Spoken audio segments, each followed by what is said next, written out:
Normal হয় নাই, জি। হইতে যায় তো মরে গেছে। জি। তা আবার আপনারা ওই জায়গায় নিছেন নরমাল করানোর জন্য, ওখানে কি সিজারের ব্যবস্থা আছে? নাই তো। জিজ্ঞেস করলাম যে কি নরমাল হলেও নরমাল দোষ আপনাদের, দোষ ওদেরও না। জি।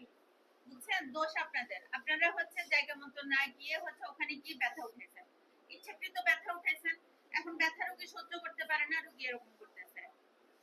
এখন আমরা এই রোগী কেমনে ম্যানেজ করব? পুরো অজ্ঞান করে আমরা ম্যানেজ করতে পারি, কিন্তু হচ্ছে মানুষের জন্য এখন আর ডাক্তাররা কোনো রকম রিস্ক নেয় না। জি। হ্যাঁ, কারণ আপনি কতক্ষণ পরে আমার মারতে আসবেন, আমি আপনাকে বাঁচানোর চেষ্টা করব আর আপনি আসবেন আমাকে মারতে। জি। না, পার্থক্য হচ্ছে এখন মানুষের আর ডাক্তারের মধ্যে এরকম। আপনার একটা কাজ আমি রিস্ক নিয়ে করব, কারণ আপনি এখান থেকে ঢাকায় যেতে যেতে রোগী আরো খারাপ হবে, কিন্তু আপনি আসবেন কতক্ষণ পরে আমার মার দিতে, আমার হসপিটাল ভাঙতে, তো আমি কেন কাজ করব? এই জন্য আপনি ঢাকা মেডিকেলে যান। ম্যাডাম ঢাকা মেডিকেল থেকে যাওয়ার সমস্যা হবে না। সমস্যা হলে কি করবো আমরা?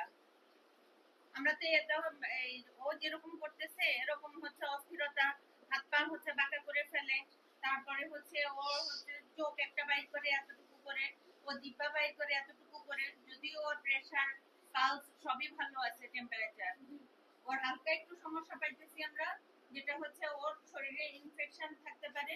যদি ইনফেকশনের জন্য এরকম হওয়ার কথা না, ইনফেকশন এরকম হয় না। ও লেবারের পেশেন্ট, যাইতে যাইতে ডেলিভারি হয়ে গেলে ডেলিভারি করাই ফেলবেন। আর